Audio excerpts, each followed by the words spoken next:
Hi there, guys. I'm not sure if you're going to be able to hear me very well, so I probably won't be on for too long unless this breaks through.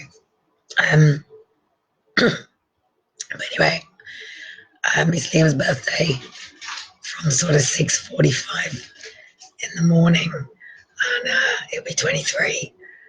I really don't think I'm going to be able to do this, but before I start his birthday day, then there's just a couple of things that I really wanted to get off on my chest, but I might have to blog them rather than video them. I'm not talking to you. Huh? I'm not talking to you. Oh, I thought you were talking to me. Sorry, don't be so rude. What are you being rude for? You know what, doing it live, I just told you. You used to be rude like that towards me. I just thought you were talking to me because I had my head down making a coffee. I just said to you I'm going live. Rude, you know? I wasn't being rude to you. I thought you were generally talking to me. I just said to him, you're using the kitchen. Like you're being rude. Anyway, rude. I have things to be here for. I'm getting managed, you understand? You need to learn. Do you know what? He's been doing this for me today. Anyway, I'm here for a reason. The last couple of days, there's been an interwoven web going on around, and I've been having a few conversations with people, and I went to meet with the guy that I want to take on as my accountant, because I've got to formalize and structure properly as a business, and I've either got to go into employment or self-employment. So I'm back to square one again. So it's to go into self-employment. So I had a conversation with him, and the thing that I like about him is he's old school, proper old school, back to original accounts, and he classes himself an anarchist. And talking to somebody who's just a 9 to 5 person is very difficult for them to understand what I'm trying to achieve with multiple sources of income. I can't be salary based because I don't function very well living monthly or yearly or seasonal. I prefer to balance financially as and when I need it. I've just seen more people are joining, so just sort of wanted to get a couple of things that have come to light about what's going on within this industry. If you can't hear me properly, it'd be really good if you could just let me know. It saves me trying to strain my voice to be able to do this, and I'll blog a couple of things out instead. For those that don't know, I'm ADDS. I've been asserting a lot of boundaries, raising my voice, asserting myself, and I've blown my voice, which I do quite a lot, which was why I was training myself to be able to speak as a speaker for 45 minutes, 3 hours, 4 hours, because of this problem. There's no point being a speaker if you have vocal cord dysfunction, because you can be speaking and it can go at any point. So it's Leah's birthday and I'm preparing for his birthday benefit. But I met a teacher at a private school when I was taking the boys yesterday to see the hovercraft. And something that became apparent was that independent private schools have got a lot of adoption and fostering in their schools. So what seems to be happening is people are fostering and adopting children, but then putting them in boarding school or private school education, which is a good thing. But what he said to me, I said, what is the biggest problem that you have in your schools? These are private schools. He said, neglect. So basically what's becoming apparent is there is another issue in the fact that not only children being taken unlawfully and unnecessary and placed in foster care and adoption, then those foster care and adoptions, I don't know what the percent of it is yet, is that they then being placed into boarding and private schools. Like I said, having the opportunity to go into private education is not a bad thing. It's when they are just being offshored and trafficked. I put apologize again for my voice. I've had meetings with the manager of the council here. I kicked off with the police yesterday at the meeting. So for those that don't know, I'd attended a meeting downstairs yesterday morning with the police, and it's about antisocial. And it became apparent that they weren't here to stop the problem. They just wanted to catch a criminal. And the thing was, it wasn't a criminal. I said to them, you can't have services in this block, such as the Roberts Centre and housing, that houses people that are homeless in what is meant to be for the older generation, and mixing challenging behaviours in what's meant to be a retirement for supported people. So you can't give somebody who's come from the streets with drug and alcohol issues a home and then evict them for having alcohol and drugs. And that's the problem with the system that we are dealing with right now. To have problems and challenges in your life is not criminal. To abuse alcohol or drugs is not criminal. To find yourself a place of safety through an open fire door, to sleep in a corridor in a block of buildings, is not criminal. It's antisocial because it's interfering with the life of people here. So I've also been over to the park today, and I vowed never to step into this park again. However, Elijah decided that he wanted to play with the sandpit. I watched adults bully children because of the situation going on with me. To the point that when Elijah and Shiloh was in the boat that goes there, an adult was encouraging all the children to jump over the boat and to throw gravel. I also lost trust with the one person I had, just because when I arrived, she said, hello, trouble, implying to everybody that I was trouble, and for my son to go, hello, trouble. I was told today that the manager was not in the office.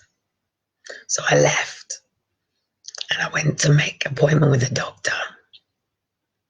Then saw the manager coming in and I decided to collar him outside. They are messing around with my managed move. They haven't even had the meeting. It's all will, might, have. Lots of conversations about core assessments, judicial reviews for people that come under multi-agency framework, and how because people with physical conditions, mental health, learning difficulties, or even people who just don't have a support system are criminalized. I spoke to them how what that does is then turn somebody who is actually a good person into something that they're not. I have reported the slapping and threats to slap, because now, again, I am now a paedophile, child abuser, state kidnapper, planning to get my kids taken. Bullshit. Absolute fucking cutthroat bollocks. So anyway, I've made the decision that I have a zero tolerance to the way that I'm being treated because of people's opinions, people's persecution. When my children were taken, I was persecuted over the space of a week. 26 weeks in the gathering of that. But it was a 1 week trial. Well, 1 week and then 1 day for the end. They read a judgment. My children were gone. I haven't seen them since. But I have been more abused by so-called campaigners, so-called parents, my own so-called future, not proposing this year husband, children, my father. by social here, council are changing their ways. I tried to do a video earlier on today that cancelled out. It got crushed. And I was trying to say that I'm completely being crushed by the system. The reason I say I'm being completely crushed by the system is if I don't come out with a route out of this, I'm being slowly pushed into a catch-22. Here goes. BT have illegally closed down my account with them, whether it's connected to Savile and obviously Maggie Thatcher and everything. I don't know. I'm not here to be paranoid. I'm just here to state the facts. I still live in a one-bedroom flat. I was informed by the council that we were put here because they had every intentions of taking Elijah at birth. I have had, since being here, I've crushed one car myself, but because of the amount of damage done to the car I parked out here, that it wasn't worth getting done for the MOT. The police have taken the car off me. The police here have also assaulted me while I was pregnant with Shiloh and taken my son. The council have taken my buggy from the front of my house and detained my buggy because it's classed as abandoned, even though it's in my hallway. I'm in a one-bedroom flat with a minimal hallway. They've taken my things from the front that were going to storage. They have refused me a parking permit. This is a permit city, and I've accumulated 32 tickets.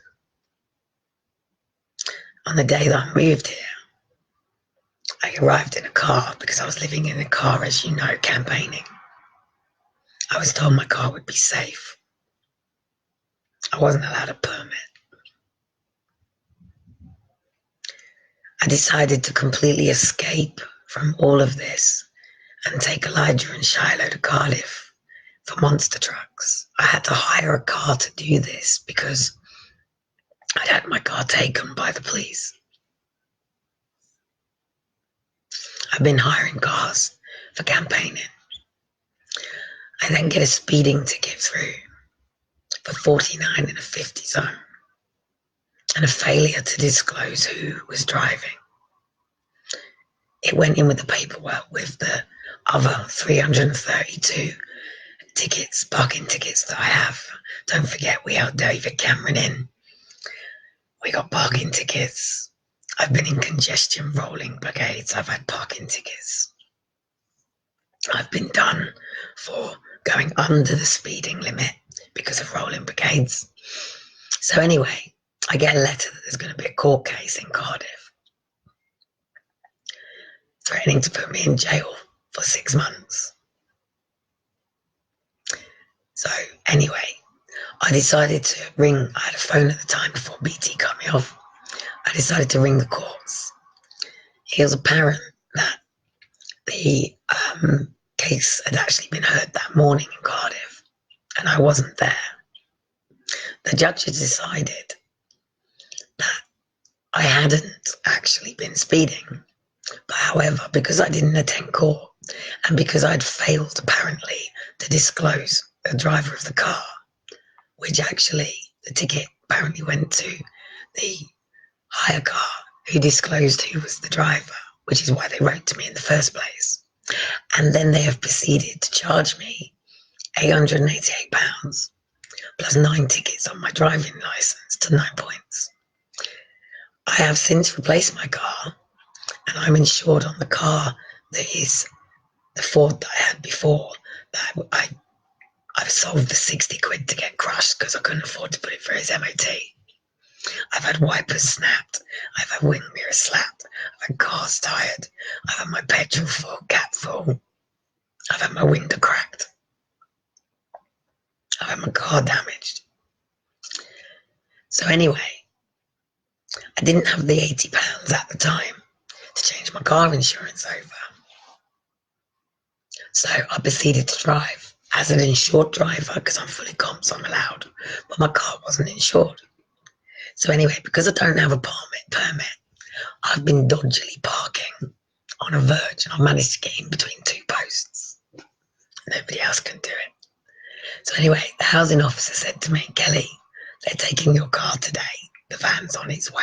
I thought I'd better come and tell you. I said, well, why don't you give me a fucking parking permit? He said, I'm going to go and sort it for you quickly. I said, look, I said, the car isn't covered on the insurance because I've been given this ticket and because I've been given 9 points, I can't afford the amount that they're putting my insurance up to. I said, I need to hide the car. So anyway, gave me a permit over the other side of the road. So I moved my car. But anyway, I then get a ticket through to say that my car's not insured and that I've now been charged £100. But I can't get it insured because I've got a appeal against the Stafford Court.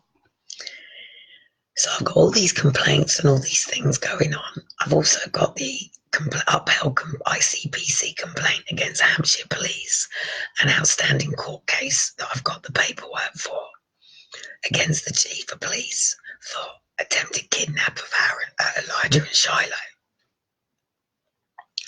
I've also got pending court case against Flintshire for actual kidnap of Aaron and Faith. Proven. I have all the paperwork that proves it was a fucking kidnap. I can even prove that Save the Family have been trafficking children for 35 years, hence why they got shut down and closed down. Google it. Put in Wrexham leader, Save the Family, refuse funding by council, and you'll see on May something, a complaint was issued in January. That was after my children were taken. They pulled their funding. Why? Before my case was heard in trial. So we couldn't bring any of the evidence because they'd moved, set up in Cheshire and Save the Family. It got taken over by someone else. All gone. Social worker changed positions. Everyone gone. Police gone. Everyone gone. Even District Judge Andrew Shaw has never resided in the family courts in Wrexham, according to their staff. I've studied this system for a long time. I was in foster care as a child, so I know it from a child's point of view, going to meet your foster carers for the first time, how the process works, the LAC meetings as a child perspective. I took my college courses in psychology, law, business studies, computer studies. I retook my maths and English. I did counselling, GCSE counselling, SE and Guilds counselling, first and third, second level, child psychology, criminology. Then I went on to do my degree in psychology, and while doing that, I was also doing NLP, CBT, coaching, indirective, non-directive, mirroring, reflecting, summarizing, whatever. Business strategies. I've worked with multi-billionaires, I've worked with millionaires, I've worked with people on the streets, drug dependent, alcohol dependent, people in abusive situations, people who are abusive, people who got it together, people who are sick, people who are disabled, people who are enabled. Black, white, pink, blue, gay, lesbian, transgender, fucking anything, everything. I'm not here to judge, as I have always said. I'm not whispering, guys. My vocal cords have gone. I have EDS, Ehlers-Danlos syndrome. I'm preparing for March. In March, I need to be in London and Paris. I need a lot of money in March to fund where I need to be and what I've got to do. I'm working on a Queen Consciousness program coming over here in London with American Pasture. He's told me I now need to explain myself on here, why I do this, why I do, who I am and why I'm here. I just wanted to get my head out before I get up tomorrow and start Liam's birthday, because Liam's lost so much through all of this. and he's 23 he's 24 today, doing an apprenticeship with a salary of like 540 quid with rent of 400, bills, setting up his business, stuff like that. So tomorrow I'm going to pull all my old networks in, because not only was I in this world, Success Resources, National Achievers Congress, all of that, so was my sons and my children. Leon was part of Knowledge to Action with Greg Zecker, who's a multi-billionaire Forex trader, Fortune 500. He was mentored by him. So I need to empower and inspire my son tomorrow to be who he should have been now, if his brother and sister hadn't been taken and he hadn't had the wobble in his life that he's had. And I want to help him get together so he can thrive than the struggles he's going through now. And I want to have a clear head to do that. So tomorrow's a new day, another day. It's a whole new perspective, new thinking, new ideas, new creativity. What I say from here is gone. It's been gone. This is my blog. This is my diary. This is my way of sitting back and reflecting over how I've coped with dealing with the trauma and grief and the persecution that it causes from the public when you have your children taken by the state. I'm a crackhead, by the way. I even had the children in the park actually going, "Are you a crackhead?" No, I'm not a crackhead. It's because I call it crack book and because I pick dimps up. If you're just coming on, I'm not whispering. My vocal cords are gone. And I'm really sorry if you can't hear me properly. So hello to those that do know me. Massive big thank you to those who've been me and know my story, my journey, why I talk out, why I'm here. Someone said today that people who are lying get out here and rant, and those that don't secretly go in. Bollocks, bollocks. People deal with trauma in different ways. You cannot pigeonhole how someone may or may not deal with trauma. How someone deals with trauma is different to every person. There is a spectrum of how they may respond, but every person has different tools, different previous things that they've been through that might make it easier or harder. So you can't say how one person might do it, or someone's weaker because they were on the streets and they didn't turn to drink, but someone on the streets did turn to drink. Or you can take two twins, both sexually abused by mum and dad, but one twin thrives, the other one survives. They just do things differently. They might have had slightly different experiences. How I cope with it is not the same way you will cope with it.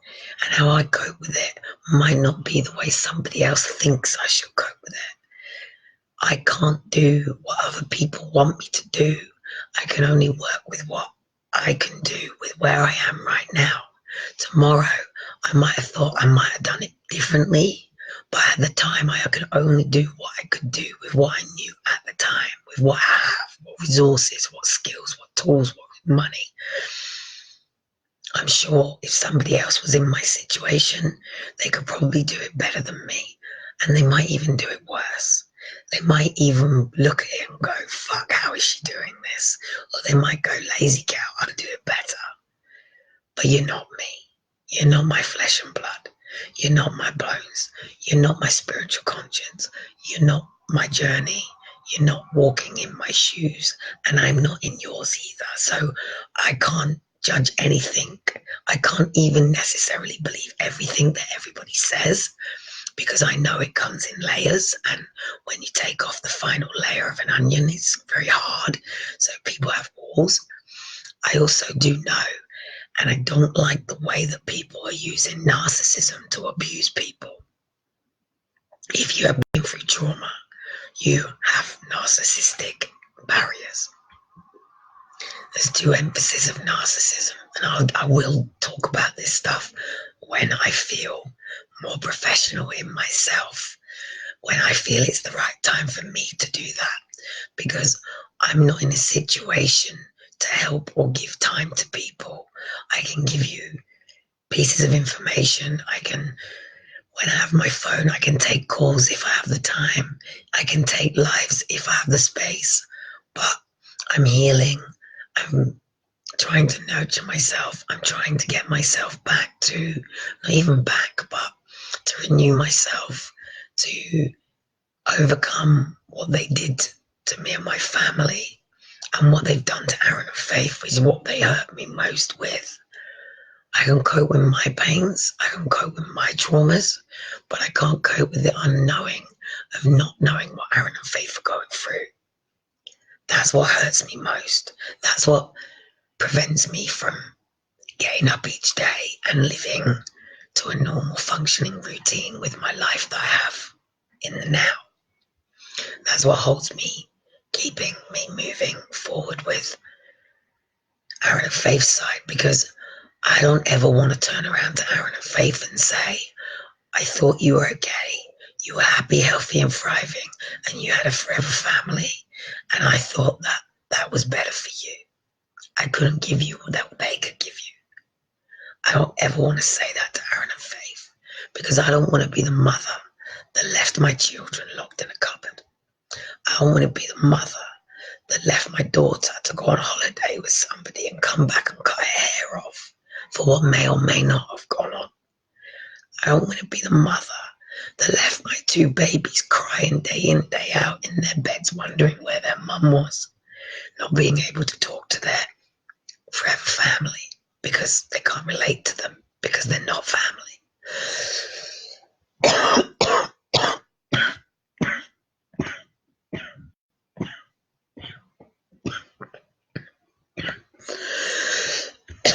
For those that don't realise, I have what's called Ehlers-Danlos syndrome, and I have vocal cord dysfunction. And I've been setting a lot of boundaries lately, vocally, to a higher decimal than normal, and I've blown my box.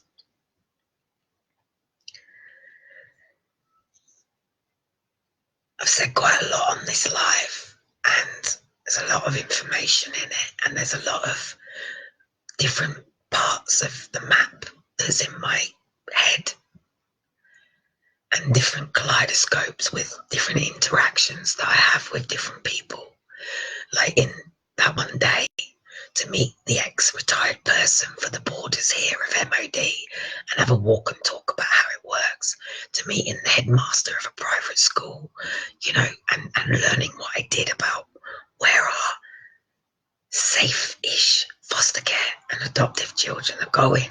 But actually, private boarding schools have got more abuse than mainstream schools. Less than Catholic churches, less than monasteries, but more than, say, clubs and societies. I've drawn the line in my life, and I'm taking back boundaries that I had allowed to be weaved away from me and interjected in other people's projections, other people's concepts, or say manipulations to try to get me to think a different way, to behave a different way, to react a different way. Human beings are not as complicated as they make out. My psychology is, I don't necessarily agree with the concept of science and psychology because they're so outdated, it's unbelievable. They can't understand the trauma and effects of social care because it's never been studied.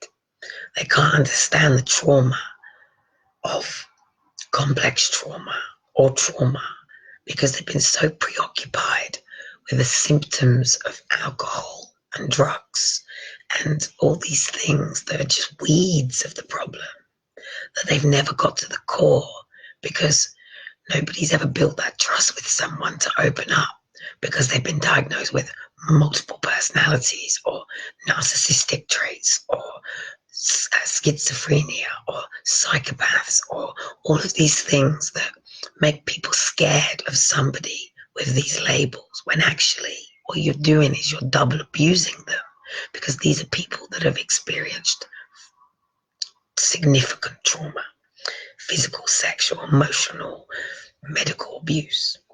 People who've been subjected to high levels of pain that have fragmented them, and rightfully so, have torn themselves and bruised themselves. But that was caused by somebody else. So then you come along with your labels and you're pointing your fingers and your judgment and your criticisms, and you double abuse that person and make it even harder for them to heal through what they've already been through. If somebody's in a really, really dark place and they're in a hole, there's no light, and they've been in a really, really dark place for a long time, and you come in, you open that hole, you shine a light, you will blind somebody and send somebody in themselves. Nobody is going to go, yes, it's a light. Even somebody being rescued from trafficking cowers in the corner when their rescuers come in. You have to build that trust very quickly as what's called an abolisher, abolitionist. So that's basically what we are. We are people who intervene on a bad situation and abolish it and say no. So me and many others are people who come in on something that is causing a lot of pain to people. It's like the person who sees the bully, and rather than turn their head and walk away and allow that bullying to go on, it's the person that goes and stands next to the person and in between them goes, no, I cannot walk past and see this happening. We're abolishers, we're abolitionists. So there's another couple of words that go to it. So we intervene. We say there's a better way of dealing with this. Humans are very easy.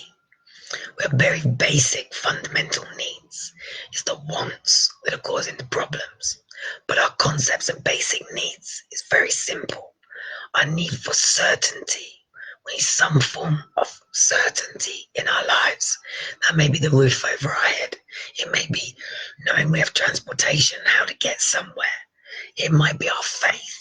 It might be knowing that when the shit hits the fan, we can ring our mums. It might be knowing that when we feel unsafe, we can turn to our father. It might be that we're in a relationship and we don't know what to do and we can sit down with our partners. It might be even that our child knows when they've done something wrong and they're in trouble, you're not going to do what their worst fear is, and you're going to give them that safety net to say they're safe. And when you go into a situation that someone's been in such a dark place for such a long time,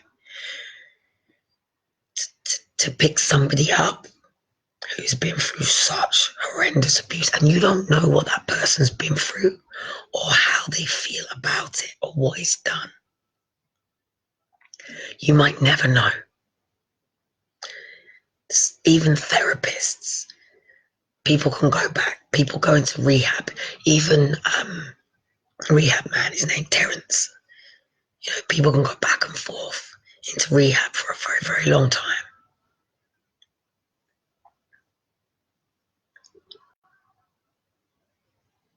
I found that since Aaron and Faith were taken, things have spiraled and spiraled and spiraled to a point that I've become into a very strange land. I love my boys. Aaron, Elijah and Shiloh are innocent little boys. They are beautiful, amazing, and I will protect them from my dying day, and I will be their mother, and I accept that role. I don't like to regret anything, but being in a situation where, and those that have been with me since I first ever broke my gag in July 2013 on Downing Street, and persistently returned to Downing Street since that at the same day, and also know that in July 2015, I had gone through my permission to appeal, and I'd been in the Royal Courts of London. Also, Hayden had been in his court case, and Hayden had done what he had done. We'd also been to protesting to Downing Street. I'd also been arrested. Being arrested is trauma to people. Even my accountant said, "What do you want from your accountant the most?" I said, "To keep me out of jail, basically, to not have me audited, tested, to have me done for fraud, to not fuck me over." People fear having their freedom of whatever freedom we have in this illusion of freedom, but we have freedom. Is the barriers in our own mind. If you take an elephant like they do in India, and you tie that elephant and chain that elephant to a post, and then the abolitionist comes along and sets that elephant free, and the elephant will still not move. They will still live in the cage that they were put in. Until someone can help that elephant forget that trauma and pack up its trauma in its old kit bag and Nelly the elephant its way and get up that hill, do you know what I mean? So I lost my appeal and my children were adopted in July. The signed adoption. They went and sat on the judge's legs and had their forever family and given their new name. I broke down dramatically on a video that I didn't know I was being filmed. So much so going on, as well as everybody else's trauma.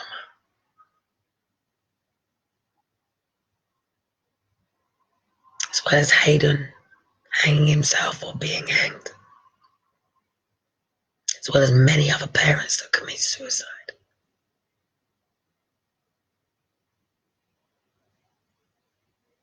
And then believing that everything was finally going to come together and everything was going to be okay. And this was just a test on how I reacted to this situation in the here and moment. And someone was going to call me and say, "It's okay, it's fine. We've sorted it. We've seen what you're trying to say, and we apologise, and we're going to sort this mess out." And I was going to meet my husband, who I met on Downing Street, who's argued with me for 4.5 years that I went to Downing Street and set him up to have children from him, to take him.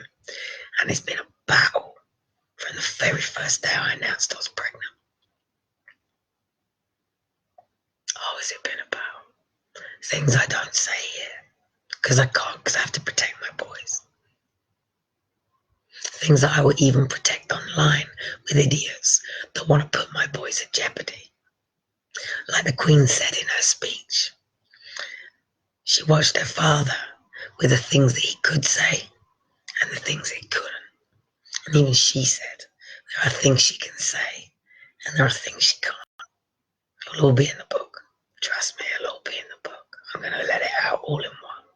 Bang, take that. And party. But my son, Liam, 24, can you believe it? Never been in foster care. Never been adopted. Never been sexually, physically, emotionally abused. I have caused him injury, though, with my relationships. I'm not saying he hasn't witnessed stuff. I'm not saying he hasn't been through trauma. He's lost friends. He's lost good friends. He's lost his brother and sister. He's lost his own way. He hasn't lost his son. He's moved away. He's lost his partner and his life as a father in his home, replaced by someone else, and she's had another child. Kicked him out in one night, moved him in at the door.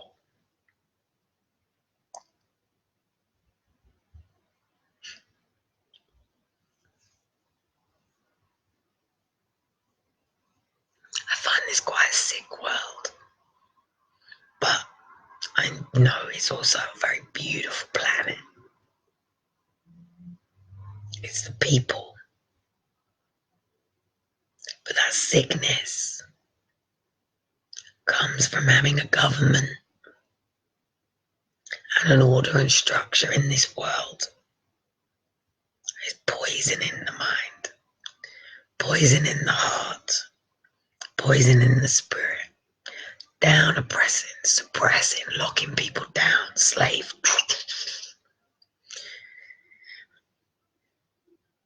And then abusing people as well. I also found out from my accountant the other day. I just listened to see if that's my son. So I know this is reliable information. Charities are all being audited. Churches are all being audited. The Football Association charity has just been hit for 3 million unannounced money. Also one of the biggest for child trafficking and abusing boys and girls now on football scholarships, as we know, historically and past, and now.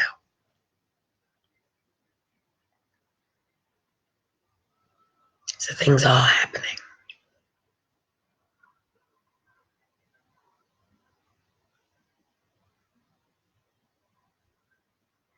A few other things have been going on around me.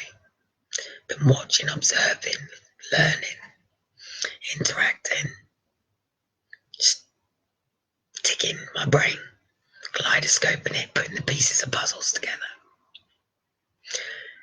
I went to the doctors today,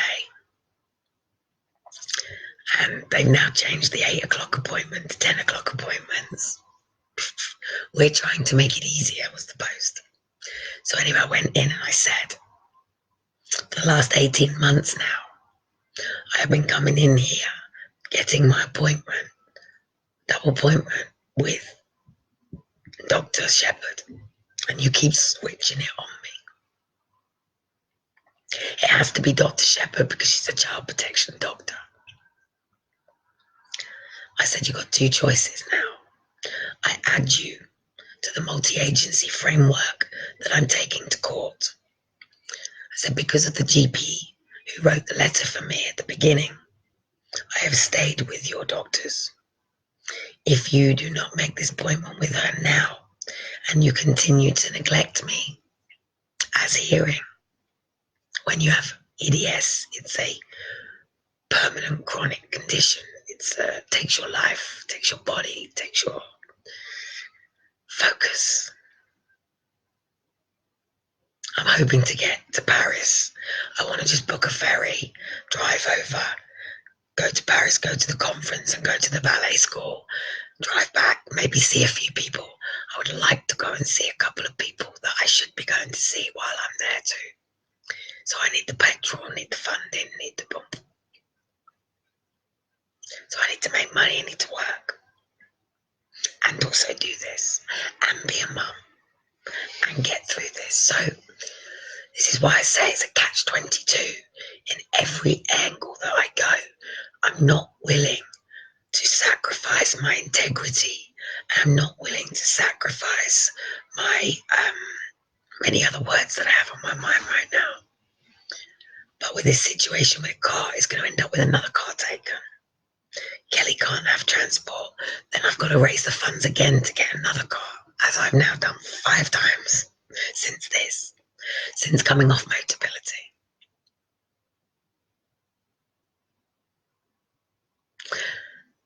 And now I've got them information gathering, because don't forget, as well as this, I'm under a section 17 or 47, I don't know, I can't remember which. Freedom of request, gathering information. Not seen the social workers since Christmas Eve, making shitloads of money out of me right now.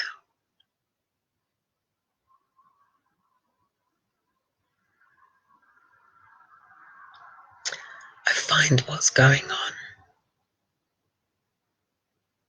very interesting. I saw today that I think it was the 5th of January, 5th of February.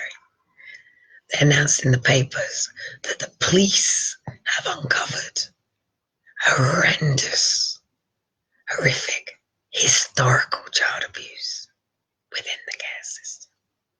4,028 cases or something were found guilty. I think the police did this. No, you can't. The police are covering it up. And you're also covering up the fact that it's not just historic, it's current. These last 7 years have been.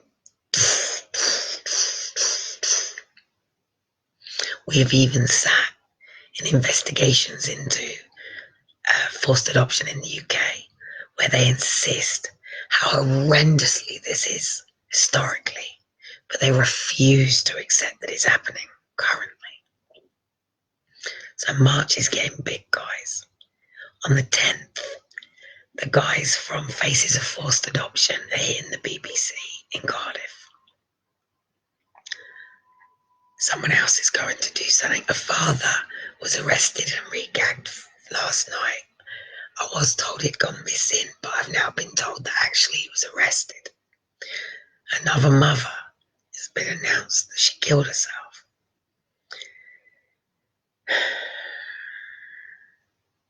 Trauma is trauma. We move between pain and pleasure, pain and pleasure, pain and pleasure, pain and pleasure, pain and pleasure. It feels good, it feels bad. You like it, you don't like it, you hate it, you love it. It's about finding that line where you're in your joy, where you're in love. Hate's a very bad place to be. Hot coals burns you, me. Love, overpour with love. When someone hates you, pour with love. It's really difficult when you're hate because you're reactive. I know, I've had anger. I deal with anger, I deal with frustration. I particularly deal with frustration more now than ever. It's very difficult to have an attitude of gratitude when you have an attitude, and I certainly have an attitude. Don't hate me for it. I have an attitude. Like when I talk to these around here and I say, are you surprised that I'm being a fucking knob? Are you surprised with my reaction? When you all sit back and they read my book, and it's only going to a few people, I'm not looking for some one big bestseller. I'm just looking to tell my truth to the people that need to hear it. And when they read it, they're going to go, fuck. They come into my life at a gate that they didn't see where I was going or where I'd come from. And they were wrong. Even Dean was wrong. Even he admitted yesterday that he did not believe the stuff that I was saying at Downing Street when he met me. But he still promised me everything in a lie. Because if he didn't believe me, then he wasn't standing by me. And his intentions were not for good for me, other than to try to change my perception that he believes that I was believing a lie. Yeah, I was always telling the truth. But to stand for truth, you stand to be beaten. You stand to be kicked down. You stand to be persecuted. You stand to be hammered. You stand to be hated. But when you know, like you know that is the truth, you will push through it. You'll push through the haters. You'll push through the naysayers. You'll push through the people who ridicule you. You'll push through the people who slander you. You'll push through the people who will lie about you, defamate you, discriminate you. You'll even push through the people who stand in front of you. You'll push through the people who tell you to shut the fuck up. You'll push through the people who give you a slap. You'll push through the people who spit in your face. You'll push through the people who give you a punch. You'll push through the people who knock you down. You'll push through the people who kick you while you are down. And you'll get back up. And you'll push, and you won't even push them over. You won't even give them a second thought. They're gone, they're done. And if they try and grab you and pull you back by your hair, you'll give them an elbow and you'll continue to push through these people. I see there's people joining and I'm wrapping up, but please do go back, watch it as a retake. I feel what I'm saying isn't just important for me to say, but there's people out there it's important to do.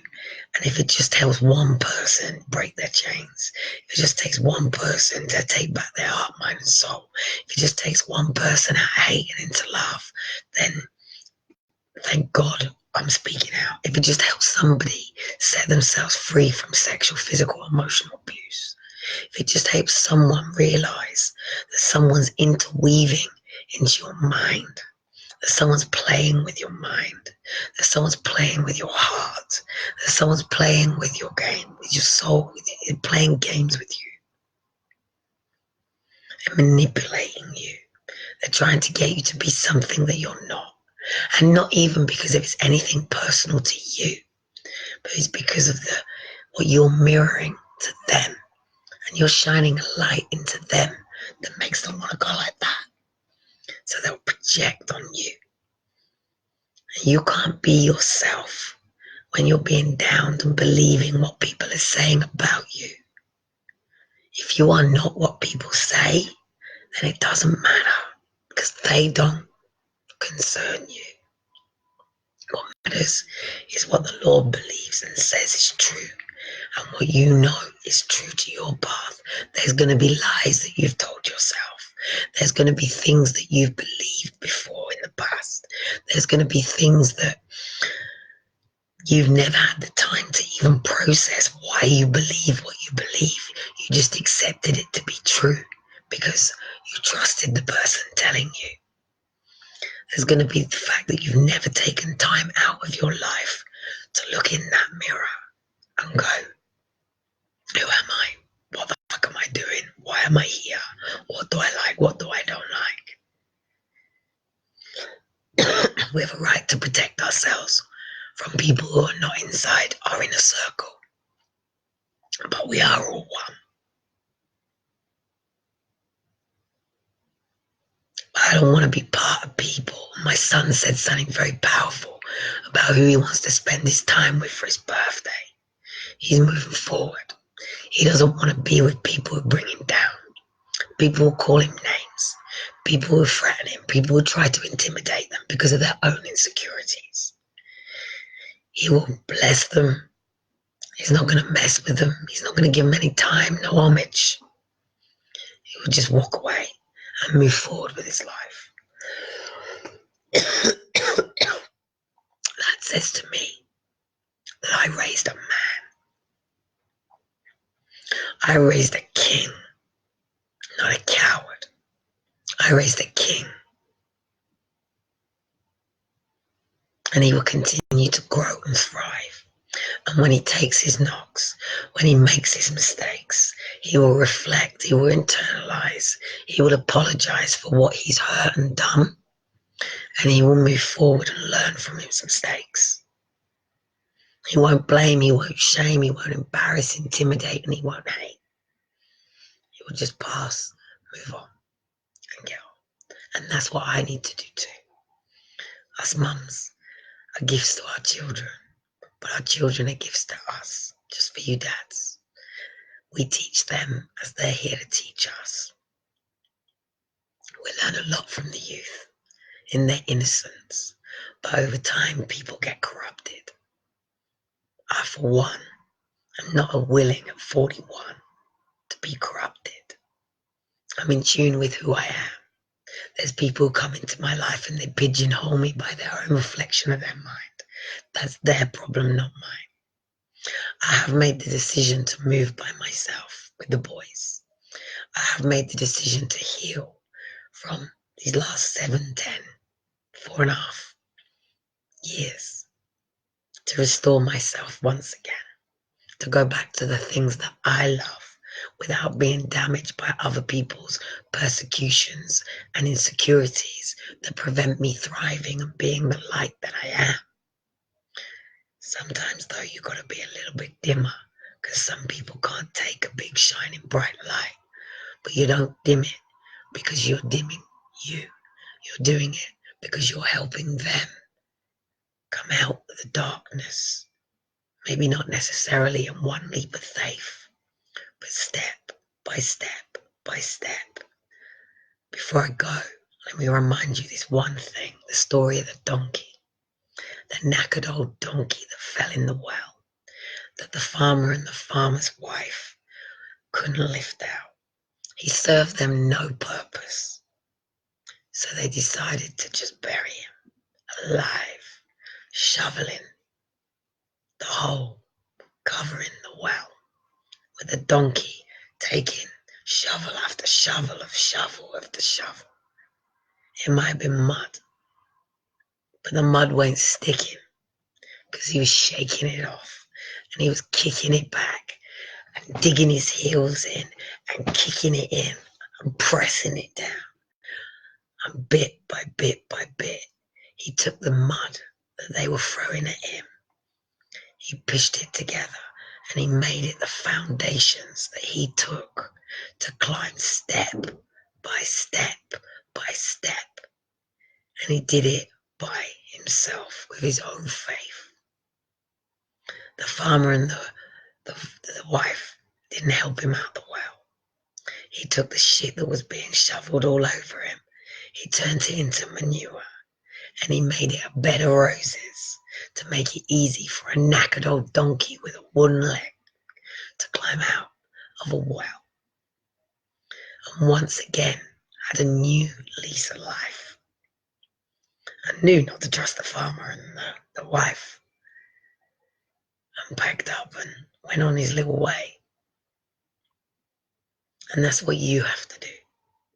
You have to take the shit that people have shoveled on you and turn it into your foundations so that you can grow, so you can be your own rose.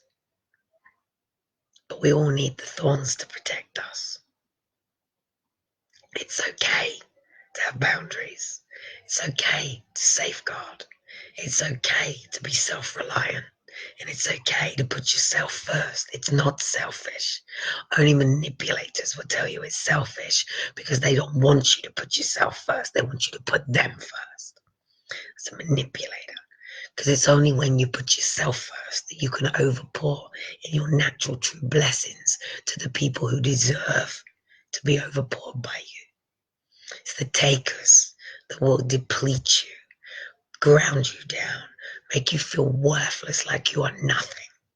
The people that you need around you are the people who water you, who enable you to grow so you don't become a wilted rose, so you're not covered in weeds around you, so you can stand in a wild garden of roses, and it doesn't matter how many roses that there are, that you are that one unique rose, and your petals matter just as much as everybody else's.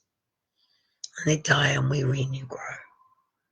So please, we are all kings and queens. We are all the queens of our own hearts. We are all our own rose. We all smell beautiful, and we can all rise out of fucking shit that they throw all over us. The most beautiful roses come from the most amazing shit. It's time to turn the shit thrown into you, into your manure, so you can grow, so you can flourish, and have people around you who water your manure, who water and help you with your foundations. Because you can't be a beautiful, strong rose without amazing, strong roots. So be careful where you put your roots down. Because once you put your roots down, you're going to be embedded. It takes a very special person to take a rose or any plant and repot it and put it somewhere else. So really think about where you've rooted yourself right now and ask, are the places around you feeding you with good nourishment so you can grow into a beautiful rose? Or is it poisoning you so you become a weed? Weeds have its purpose, but they'll never be a rose. They'll always be a weed. Don't be a rotten apple. And don't be a poisonous one too. Be the one that an apple a day keeps the doctor away. But if you need a good doctor, make sure they work for you and not the state. Your information is yours. It's private for a reason. So make sure if there's any incorrect information on your file that you write to them and say, you are currently holding incorrect information on me. Please correct this within 14 days. If this has not been done, then I will cease to have it removed in court. And you have a legal right to do that. But only a true rose would know that. A weed will blame everybody else. Love you all. Speak to you later. Have an amazing day. God bless you all. Namaste. Homage. And to the people that in life you just keep saying no to because you're just too scared. Try saying yes to one thing that you just want to take, either a few steps in that way or take a fucking leap of faith. And if you fall, don't worry about it. You're not dead. You can get back up. And if you break a few bones, get a bit bruised, we're self-healing beings. Catch you later. Bye. Oh, and a massive happy birthday to my son today. And I'm going to be on and off all day tomorrow about my son's birthday and doing a benefit fundraiser for him. With him, I'm not asking any of this network to get involved. I'm not asking you for nothing. It's for our family, our friends, our community, and people that have been involved with us that want to help him just take a little bit of a step up so he can have a better, easier year this year than the struggling that he's going through at the moment. And but if you want to join us, and you're welcome to learn more about my story in the last 24 years with my son. Catch you later.